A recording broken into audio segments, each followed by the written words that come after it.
Let me get started. My name is Ray Lutz. I'm with Citizens Oversight. We are here in front of the San Diego Registrar of Voters in San Diego to talk to you today about the latest information about our lawsuit against the Registrar of Voters. This lawsuit has to do with the audit process, and this audit process is used by counties across the state, and as a result, Alex Padilla, the Secretary of State, decided to weigh in on our lawsuit. So after we filed the lawsuit, we got we tried to stop the certification of the election in the primary through a process that's an injunction. This process was not able to complete in time, so the judge found that the election was already certified and therefore it was moot. And as a result, he couldn't rule on it in time. But he did say, when he got a chance to rule on it, that we were likely to prevail in the trial. And he also went on to describe how this would be an important, our secondary request, which was a declaratory relief, was not moot and could go forward. And so he actually spent some time in his ruling describing that and describing the fact that the audit process that they're using is not up to the laws. So let me just explain that for a second. Every election is processed these days with automated machinery. This automated machinery could be hacked, could be rigged. They can go into the central tabulator if you're a compromised employee or a hacker. Could be from anywhere. These days they talk about Russia all the time. It could be almost anywhere, though, that getting into the central tabulator and then fixing the election by shifting many of the votes. And we're talking about shifting perhaps 10 or 20,000 votes in a hack of this nature, such that one candidate maybe is down and then they get flipped by transferring the votes over from one to the other, maybe transferring a 5 to 10%. So that's what the audit process could catch. And so in our process here, we call it the snapshot protocol, which is a methodology of really carefully watching the audit and making sure that we understand what they're doing and that they're following all the rules, etc. Usually come in with a camera and video record it, make sure they know that we're watching them. Kind of like the police on a freeway. You know, everybody goes the speed limit when the police car goes by. Then they speed up later. But if the police car is there, everybody's following the rules. Same with us. We go into these places and start watching them, and all of a sudden everything's looking fine. Of course, if we're not there, you don't know what's happening. So that's what we're hoping, is that we shouldn't be catching anything because they're going to all be following the speed limit. This year, however, we did catch them. They were speeding. They were going down the road instead of 65, they were trying to go 100. And the reason for this, I say that, is because they were trying to complete the audit and leave out 37% of the state mandated quantity of votes that they would have to involve in this audit. The state law says all ballots cast, and instead they were leaving out 37%, or around 285,000 votes. Well, the difference between Hillary Clinton and Bernie Sanders was only 15,000. So ask yourself, could 15,000 votes be hidden in 285,000? I think so.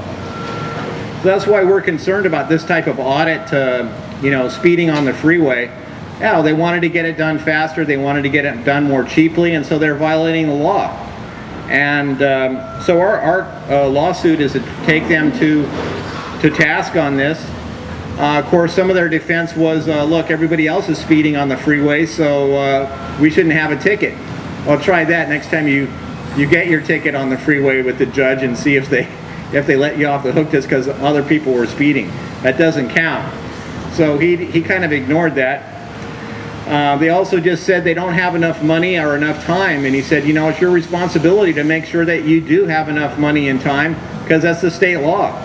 It's your responsibility. If you don't like the law, you got to go up there and work to change it versus just flouting it. So we had this ruling, and after we got the ruling, we went ahead and we communicated to the other counties in the state and said, look, we got this ruling. We're likely to prevail, the judge said. We haven't gone through the trial yet, which, by the way, that trial is October 3rd. So you want to make sure you keep in touch for the October 3rd trial. Maybe attend if you're in the San Diego area, or make sure you dial in for our press conference after each day. Now, this initial ruling, then we sent the email out to the other counties and said, look, we got the ruling. You're now on notice that this rule is, the judge has already said he's likely to rule in your favor. So after that, we got this ridiculous letter from the Secretary of State. The actual guy doing it was Stephen Reyes, the chief counsel, which is the attorney, and he apparently that's a pretty high position. I was wondering, because this letter is so ridiculous, I thought maybe this guy was right out of college or maybe kindergarten.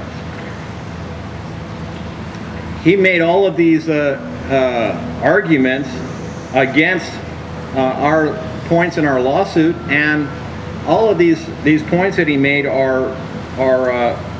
can be easily cast aside through any type of basic analysis. So what we did was we drafted a letter back to the Secretary of State, and this is also sent out to the 24 top counties that we've targeted in the state of California. First of all, and I'm just going to go through the points in my letter. First of all, they misstated the purpose of the manual tally. It says right in the law, the purpose of the manual tally is to verify the tabulated vote. Well, he said that the purpose was to tabulate the ballots from which voting system devices are used. Never is that wording ever used. Plus, it isn't just to tabulate ballots. We actually have to check it. That means to verify. That word verify is very important. He left it out. So it's like he just wants, oh, we'll just tabulate some ballots from these machines and that'll be good enough. No. So that's the first thing that we had to comment on. Secondly, he went on to say that you don't have to process all the vote by mail or the provisional ballots.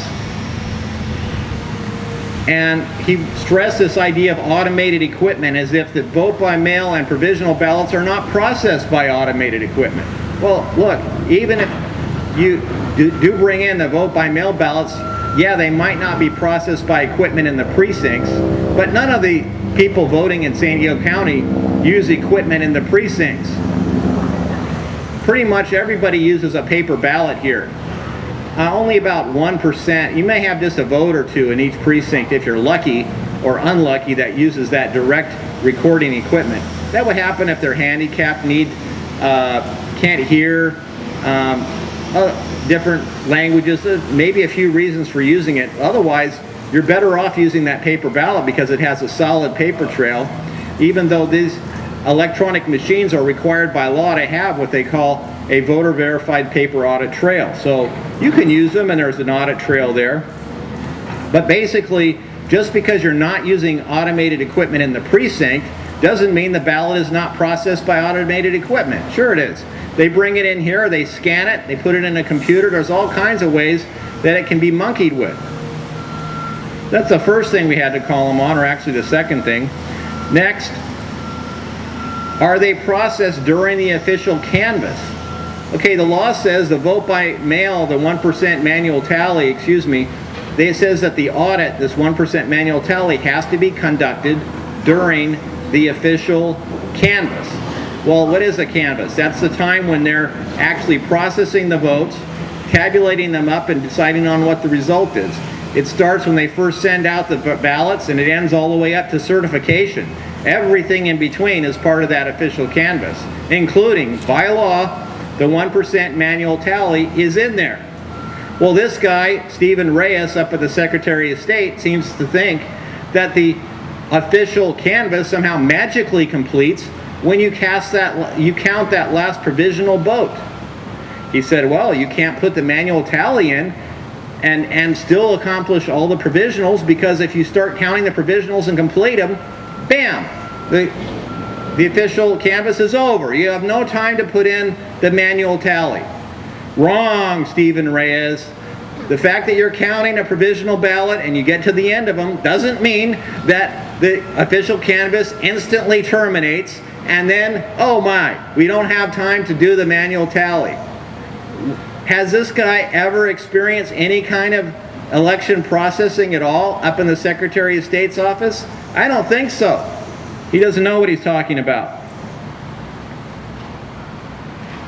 Now, he has points that he says certain sections allow election officials to add additional precincts or batches of votes into the canvass, into the manual tally if they want to. Oh, we don't disagree with that. That doesn't mean you get to take them out, though. It says you can add them in, not also take them out. He uses this as rationale to say, oh, the law says you can add additional, to the discretion of the election officials, they can add additional precincts and batches of ballots to the 1% manual tally. Fine. It doesn't say you can take them out. It doesn't say you can omit 37% of the ballots. It doesn't say you can omit 285,000 votes from the manual tally process. Wrong, Stephen J. Reyes. You don't know what you're talking about. Is that his middle initial? Yes, I just wanted to make sure.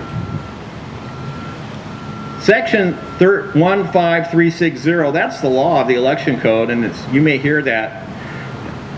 It is very clear regarding polling place and vote by mail ballots. It says, quote, a public manual tally of the ballots, including vote by mail ballots, cast in 1% of the precincts. So ballots, cast. What's the definition of cast?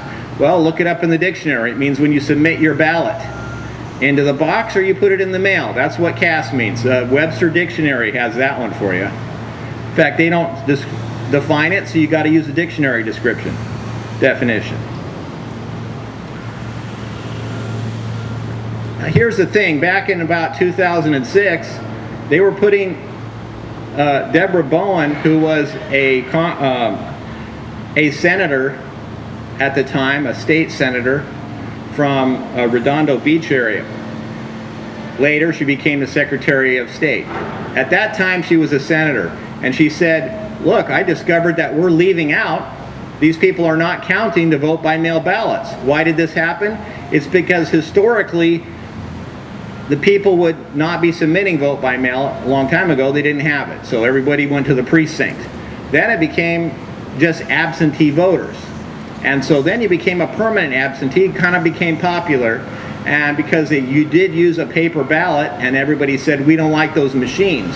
So there was a lot of emphasis put on use vote by mail. Then they changed the name of it. It became vote by mail instead of absentee voting. And now about 60% of the electorate uses vote by mail voting. It's a big chunk. Back in 2006, as this popularity was rising, Senator Deborah Bowen at the time said, we got to include vote by mail and provisionals in the audit process. So they started a bill that said include vote by mail and provisionals and ballots cast at satellite locations. August 7th, 2006, there was a change to the wording, and they said all ballots cast. It used to say all ballots cast and provisional ballots and vote by mail ballots. And they said, well, we don't need to say provisional because those are cast in the precinct. So we can say all ballots cast at the precinct and vote by mail ballots, and that'll cover everything. That's our view on it. A redundancy removed.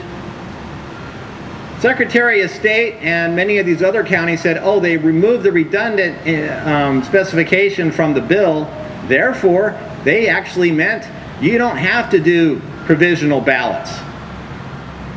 Well, we disagree with that, and it's going to take going to court to decide.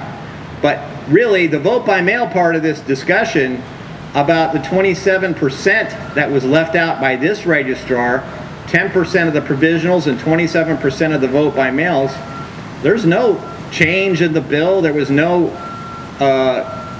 conversation about whether they can do part of it or all of it. Done. The bill was submitted, all vote by mail and all ballots cast. There really is no way around that, and so they're focusing on the provisionals as if they're kind of the same thing. So they did not, what they could have done when they changed this bill, they could have said all vote by mail ballots and you don't need to do provisionals. And we can leave those out. They could have said that in the bill, but they didn't. And without saying it, we think that when you say all ballots cast, you mean that.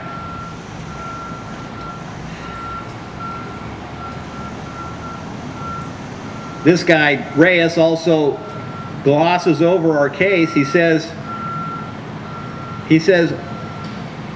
the court challenging, amongst other things, whether or not provisional ballots should be included.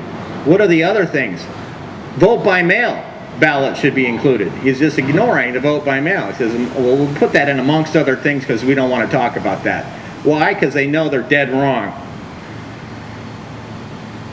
So we sent county election officials across the state and told them that, you know, as I said earlier, that they were not in compliance, that the vote by mail ballot should be included in the scope of the audit as well as provisionals. I went through the legislative intent. Part of it is they say, well, we don't have time to do all this. The problem is, and I apologize for the construction noise in the background, what they did in 2011 was they fixed that up.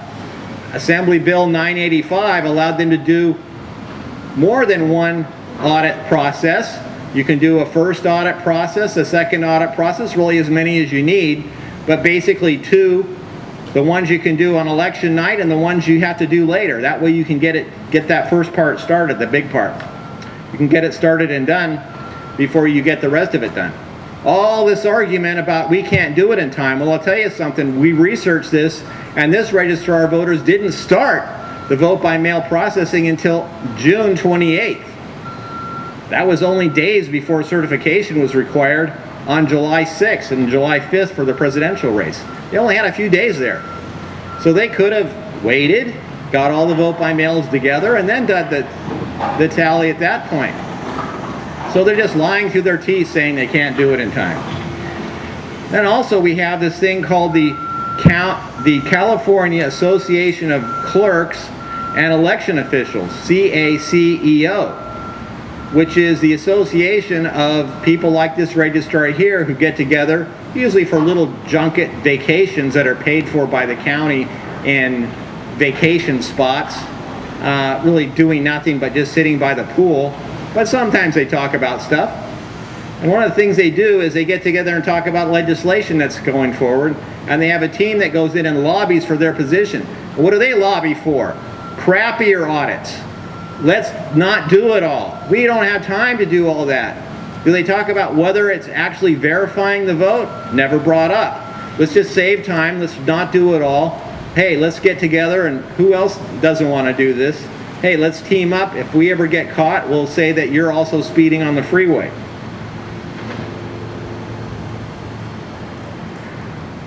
I already covered this during the canvass, the illogical argument they use. Oh, we can't do it during the canvass because as soon as we count that last provisional vote, canvass is over. No, you then do the 1% manual tally, and then the registrar completes the audit when he certifies the vote. That's what ends the canvass, when you certify the vote.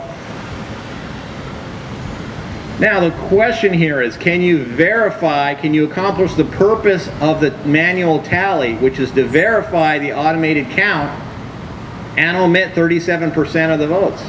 I don't think so. I don't think you can make that argument.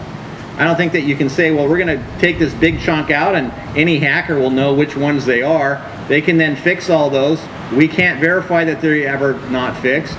No one in the public can tell what goes on behind the scenes inside our central tabulator except through the manual tally. We're not going to allow it for those 37%, 285,000 ballots. The main race was only off by 15,000. So let's just leave that out and it's okay, and that's verifying the vote? No. You know, this makes no sense at all. We have these registrars of voters and election officials who are mindless. They're arguing for stuff that is berserk. And so is the Secretary of State of California through just Stephen J. Reyes. This is why this letter is so impossible that I can't even believe it. It is embarrassing. He says that you're required to have a 5-day notice for the manual tally. And because of that, we can't do it.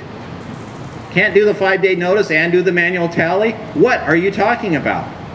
I don't know. He argues that a provisional, because we'll be so late, and then we also need a 5-day notice.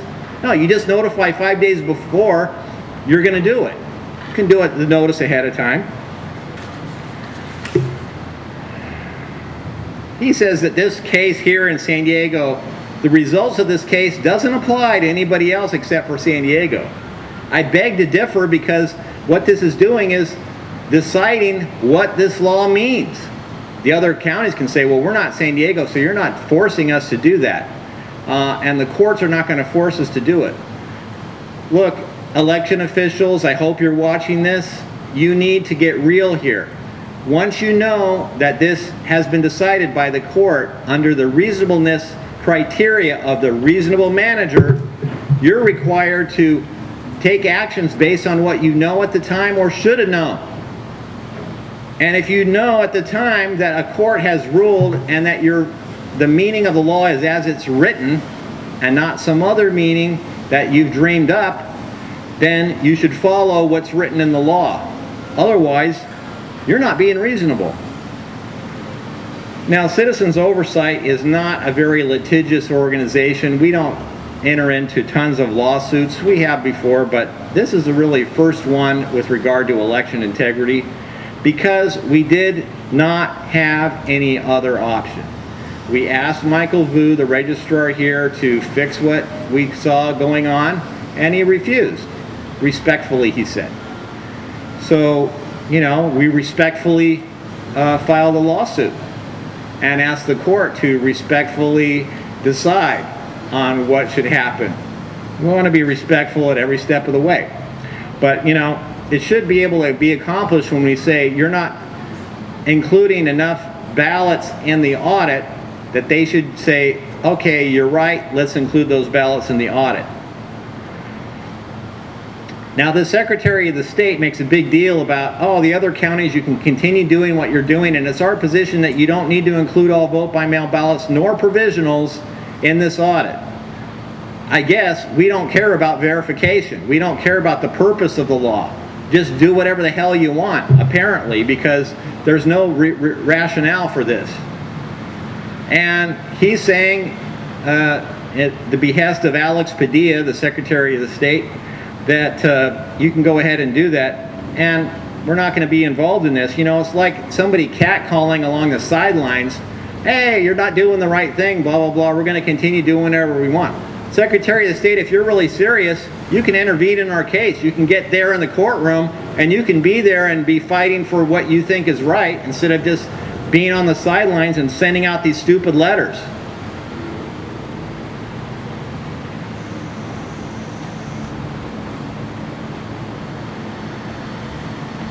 It pretty much covers our letter. You know, we did send this to the 24 top counties.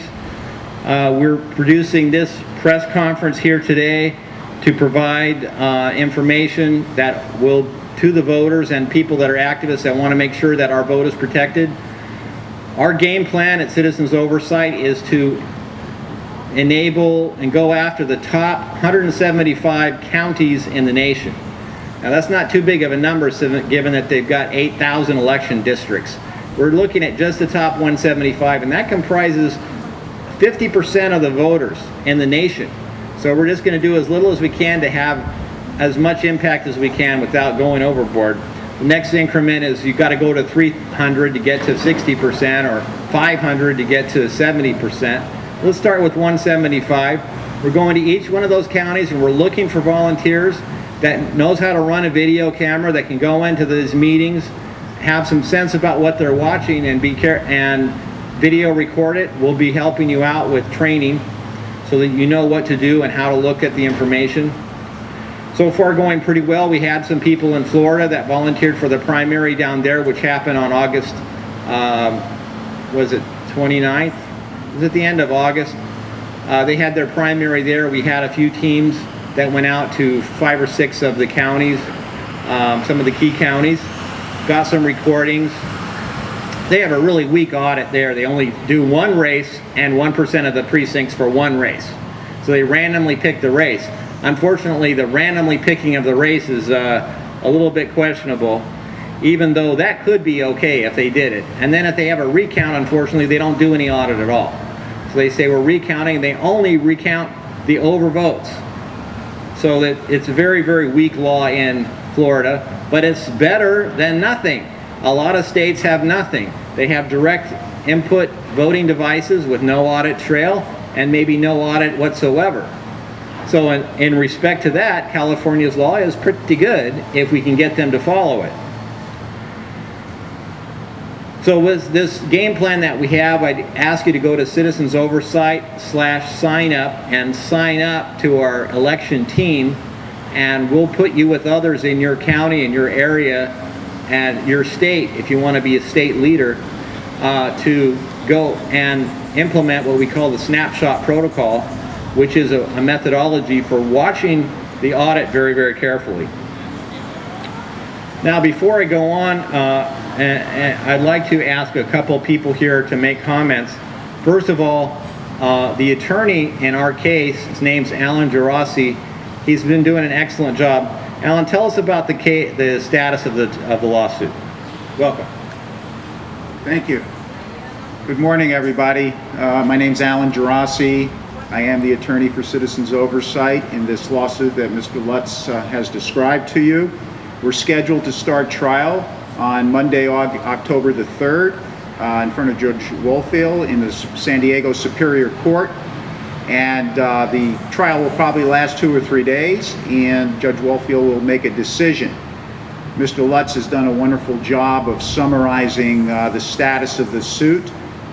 We've been, the last few weeks, taking depositions of various people, including Mr. Vu, and we'll continue to do some discovery. We have a trial readiness conference this Friday, which is basically reporting to the court the status of the case and that we're ready to proceed for trial. And we plan on doing so. Mr. Lutz has taken a long time in describing to you the Secretary of State's recent opinion letter that was sent to election officials throughout the state, which I perceive as political cover for the election officials who continue to use the election audit process improperly. You know, very simply stated, the way I describe this process is we have, as citizens, a toolbox for elections. And in our toolbox, we have a hammer. And this hammer is called the election audit. And the election audit is our one opportunity to take a look at what has happened in the past election and to verify that its conduct and that the election process is occurring properly. Well, by omitting 37% of the votes in the audit, essentially what the registrar is doing is sawing off the hammerhead, handing us the rest of the tool and saying, okay, here's your hammer, and now use it. Well, we don't accept that. We want the whole hammer. We want to make sure our hammer is properly used and we can properly use it, and we're going to insist on it. To the Secretary of State, we invite the Secretary of State to intervene in our case. If the Secretary of State is truly interested in statewide public policy and properly advising the election officials throughout the state, then the Secretary of State will intervene in this case so that the state can be represented in the San Diego lawsuit. Absent the Secretary of State intervening, this case will probably end up on appeal. Once appealed, the state appellate court will likely make a decision and can publish that opinion so that it affects public policy throughout the state. So we've got process to go. We've got a ways to go to get through this process, but we're going to keep election integrity on the forefront of our minds and making sure that every step of the way the citizens, not only of San Diego, but of all of California, are properly represented. Any questions, I'll be happy to answer. Thank you. Yeah. Okay, go ahead, Stuart.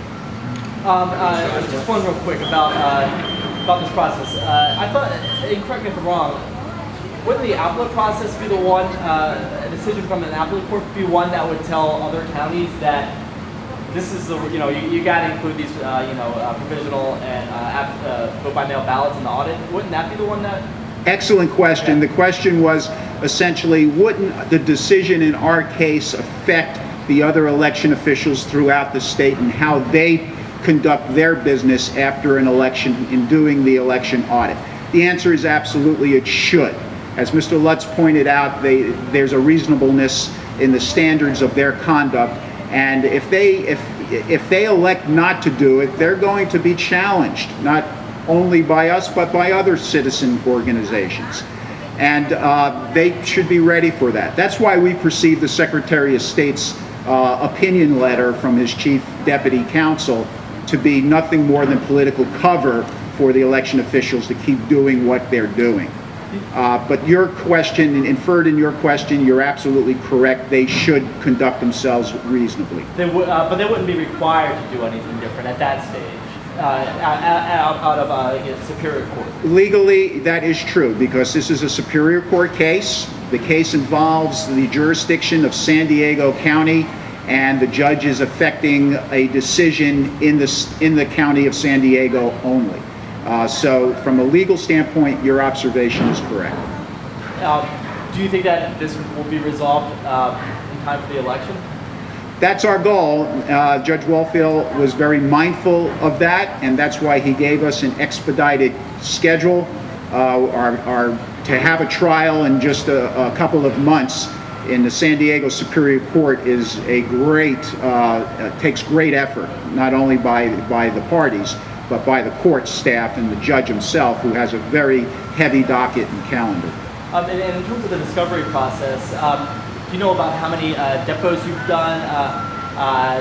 What sort of documents you might have received? Process is ongoing. We have a document request that still hasn't been responded to, that we're waiting for. We've taken the depositions of about 5 or 6 parties, mostly workers at the Registrar of Voters, including Mr. Vu. Mr. Lutz was deposed by the county, and they have made requests for documents, which we've provided, and we're awaiting their response to our document request as we speak. Before, there were allegations that votes had been changed. Has that come out through the discovery process? Has anyone said, yeah, I was whiting out stuff and changing, vote for candidate A to candidate B or anything like that, or? No, well, there has been some discussion in the depositions about the process of using whiteout and shredding trucks that were out here during the canvass cycle, and they've offered explanations, and the discovery is ongoing concerning that conduct. There's no direct evidence of anything that was done illegally or maliciously. However, we reserve the right to keep on looking, and that's why we want a full audit. And we want to know if there was any monkey business done with the tabulator to change votes. And without having a full audit, we can't conclude that. And I think this one might actually be more up Ray's alley. You've been pushing other counties to, do things differently, whether it's, include provisional or, these other ballots. Additionally, there is an alternative technique for doing an audit. Has any county indicated that they are going to switch techniques or practices to you? Okay, so the question is, are the counties going to use the part 2 of their law, I believe is what you're asking for, where they get to do a step 1, including everything that came in on election night, and then step 2 where they get to batch them up and to process them in batches. And yes, we're also in support of them doing that. I know that they had a test run of that process in, I believe, Santa Clara, or maybe it was Santa Cruz. There were some counties that tried it when they were first looking into it. They found that it was a cost-saving approach, that they could save money by doing that. But we basically don't believe this argument that they don't have time, because we asked them in the deposition, how long does it take to process one precinct? It takes maybe a couple of days to do a precinct if you had to run it through a few times, maybe a week at the most. That's as long as a manual tally should take, because you can just run all of them in parallel. You have 16 to do, have 16 teams. What, do you want to cut it back and only do 8 teams or 4? Do 16 teams and get it done fast. Maybe use 32 teams. Get the precincts done and the vote by mail. Get it all done in a week. Instead, they pull this thing out until the very last day. We know now they didn't start the vote by mail tally for some reason until June 28th. I still don't understand why they waited so long. Maybe it's because we were there watching them saying you have to include all of them, and they said, oh, holy smokes, they got us now. We're going to have to do it right. Let's redo it at the end of the period, and maybe they had to redo it at that time. Without us putting pressure on them, guess what? They wouldn't be doing it right. Without other citizens coming forward and watching what our elected officials do, they will cheat. They will cut corners, try to save money, not hold public meetings, make it hard to get involved. All kinds of stuff that we've seen here. Now, I just want to mention one other thing that a lot of the people behind me have helped on, and this was an investigation into the sign-in rosters at the precincts.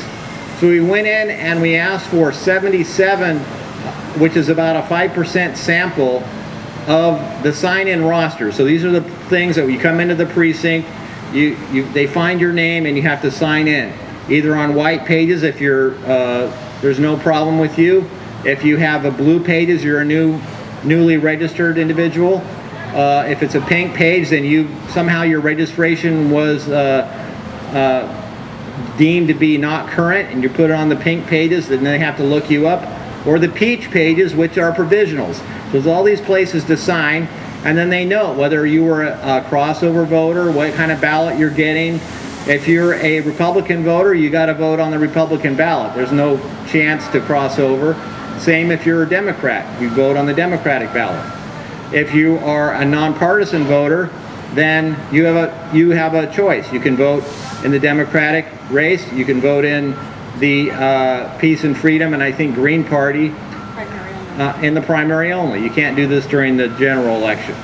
So those nonpartisan voters, we're looking and counting up how many nonpartisans did cross over in these different precincts. We're finding out how many signatures are there. Did they all get scanned?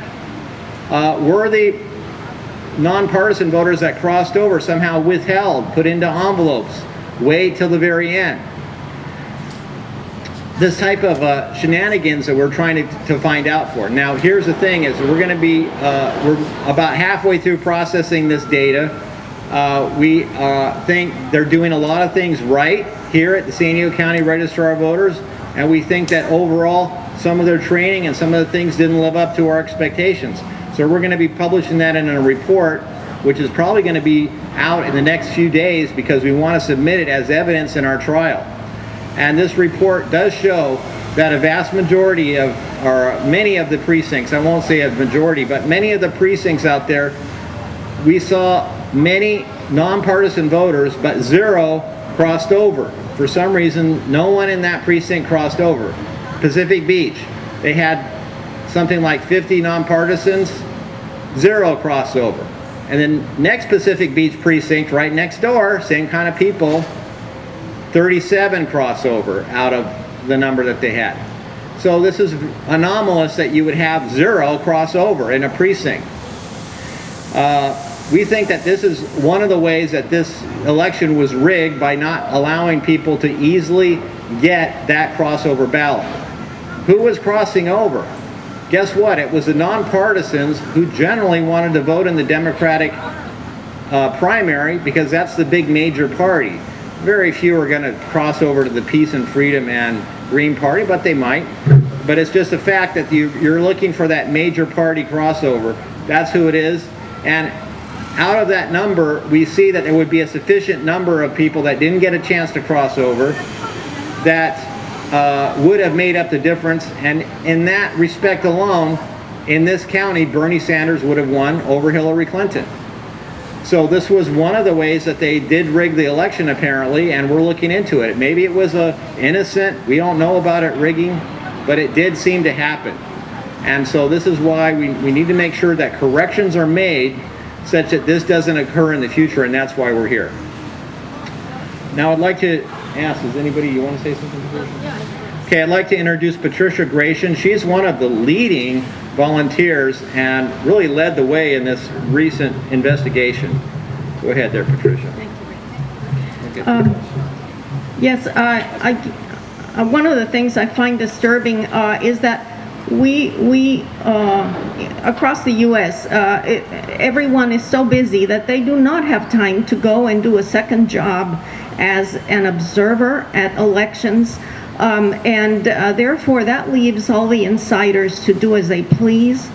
It has been proven to us over and over that it is the insiders who are stealing elections.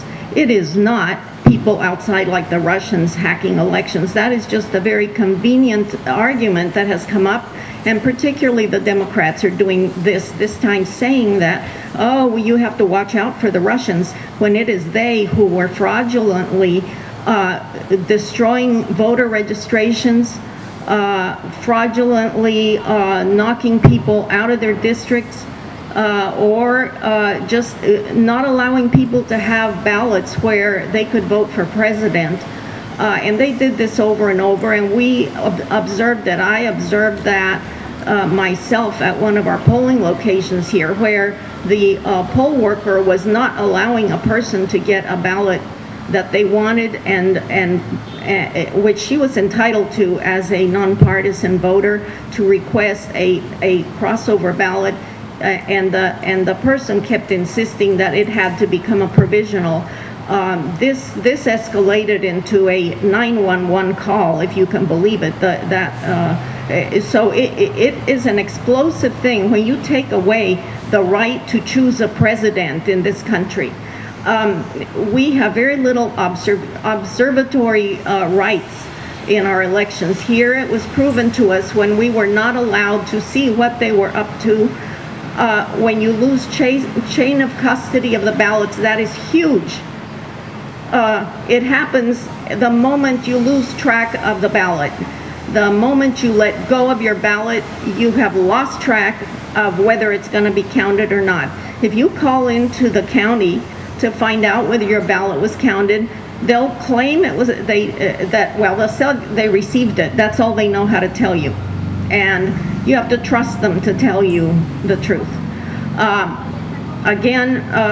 When they start moving ballots from one area inside the Registrar of Voters to another, they carry these big trays of ballots. Nobody knows why they're there. Nobody knows, among the observers, you have no way of knowing if they're in the correct trays, or whether they're being disappeared somewhere or not, because we do not have access to those ballots anymore in a continuous train. Only the insiders do. Only they know what they're doing all the time, because they have full access 24 hours a day, through the weekends, anytime they please. This is not a verifiable election. And you cannot have verifiable election, even if they're paper ballots, unless you have proper chain of custody. And what we find is now they are trying to even destroy the little bit of chain of custody that we have, where you expect, okay, there were so many ballots supposedly that were provisional counted at this precinct, and therefore we expect that many votes there. These were all fictional numbers that the Registrar of Voters was reporting day after day when they were counting the ballots. We were trying to capture those the vote counts and the number of provisionals and number of vote by mails that they claimed were still to be counted, and they were all fictional numbers. They were rounded to the thousands. They didn't change for days, and then all of a sudden they would just jump down like 26,000 overnight. This is not proper reporting. I'm sorry. And Ray was saying they did a lot of things right. Well, this was not done right. The custody of ballots is 0. It is despicable that we don't even have that. And they are trying to destroy that by claiming they're going to, and I hope they don't do this, they are threatening to close most of our precinct locations, which is what gives us chain of custody, and instead have drop-off places where they would then be able to pull up a truck full to the brim of ballots. Who knows where they came from, who knows who put them there, who knows when they were created, dump them into the back of this building and claim that they're counting our votes. I'm sorry, but you know, that is an election that is worthy of a third world country, not of the United States. Thank you.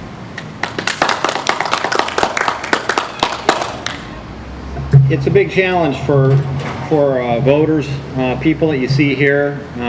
We're not really paid for what we're doing. We're just trying to do the right thing. And what we're up against is a big machine that puts us through the ringer if we ever ask them for any information. I just had to read 260 pages of deposition they wanted me to verify. You know, and a lot of these questions were information that they asked for. They wanted everything that I had done for the last 10 years. You know, they're making it difficult for people to actually step forward and try to do the right thing by making sure that they follow the law. Yeah, I do think that these election officials should follow the law without having to be taken to court. And I think they should be able to say, look, that court case down in San Diego, that's going to apply to me, and it doesn't have to be taken to my specific county and applied specifically to me before I'm going to follow it. I mean, really, that's very childish to say that. Oh, this lawsuit, that doesn't apply to you because that's down in San Diego, even though it's the same law and everybody's supposed to follow it. Basically, if they decided in San Diego, that's enough reason for these other election officials to get a clue and then follow it the way that they should. Some of the counties have stepped forward. Alameda County, which is Oakland, said that they are going to count all the provisionals and vote by mail ballots. San Diego County has found, their attorney says, we think the law says that we have to count all the vote by mail and provisional ballots. So these big counties have decided that they read it, and they read it the way where they should try to verify the election. So for the Secretary of State to come out with this very disappointing and embarrassing letter as cover to provide to say, it's okay if you continue not doing the audit correctly, we just are flabbergasted. It shows us the Secretary of State is not working for the voter. They suddenly have thought that they are working for the elections officials. And the election officials think that they're working for the county administrators who just want to do the minimum amount so they can save money and make it look like they're doing stuff. Hey, that's what they do here. Patricia just talked about chain of custody. They put little seals on these boxes, tamper evident seals. In our review, they had 99 of these missing or broken. We said, well, what did you do with those? Nothing. They have a report. So they're missing or broken. What happens? Nothing. Well, why are they on there then? You may as well not have tamper evident seals if you don't care if they've been tampered with. You know, it's because it's a ruse. It's a fake out. They're trying to say, look, voters are really being careful with your ballots for putting these tamper evident seals on them. But we never look at them to find out if they were tampered with. And if we find out, we don't investigate. So as you look into this, you find that there's a lot wrong with goes on. I say there's a lot of things that they do right here just because I want to ingratiate myself with the Registrar of Voters and not be thought of as such an adversary. I do think they do a lot of things right, but maybe more than a majority of those things are wrong. Any more questions? Joshua, you got more? Any sort of implications on the double ballot? This ballot for the general will be 2 cards as opposed to the usual one? Right, so in this November election we have so many initiatives in the state on the ballot, and the reason that came about was because the prior election had very few voters, and so everybody that wanted to submit their initiative said, oh, we don't have to get too many signatures this time because it's a fraction of how many people voted in the prior election. And they go, hot dog, we only need maybe half of what we normally would need in terms of signatures. So they all came to the plate They submitted their initiatives, and now we have a plethora, an overwhelming number of initiatives on this ballot. Thus, on the ballot itself, they have to have not just one sheet, but 2 pages, double-sided. It's going to be tough to deal with that, because how do you keep them together? Are you going to split up those sheets as they process it here? What happens, I just don't even know how they're planning to handle the split up of these 2 sheets, if they're planning to split them up right away and handle them all separately, or if they're going to keep them together. A lot of questions. So do I think it's going to be a problem? It's going to be even more of a problem for us as election observers to try to keep track of what's going on, because we have enough trouble with them being open with what they're doing without that. We want to put a stop to this whiting out of ballots without any record or reporting, and no one there to watch as they're doing it. They just have one person whiting out. I think I'll white that out. Hey, no one's there to watch what this guy's doing. He's just trusted as a good worker. He's been here a long time, they said, and therefore we can trust him. Well, that's not enough for me. I want at least 2 people watching the whiteout process and a report generated. We whited this out. I want to see how many whiteouts there are. You ask for the report here, nothing. They don't have a list. They just do it. No list, no oversight, no way for us to find out where are they. They're in a big, huge pile of ballots, about 40 feet by 40 feet and 6 feet high, wrapped in clear plastic wrap. You got this massive block of ballots back there. You can't even look into that. You'd be here for the rest of your life. We want them to do that reporting so we know what's going on. So yeah, I think it's going to be a problem, Joshua, because those ballots are going to be split up. They're going to be harder to track. It's just the number of issues on the ballot. It's going to take longer to do the manual tallying because there's so many things to process. Yeah. Okay, thanks. Okay, why don't you stop the live feed at that point, because somebody's calling me anyway. Thank you very much for coming. We're going to stop our presentation at this point. Thank you, everybody, for being here.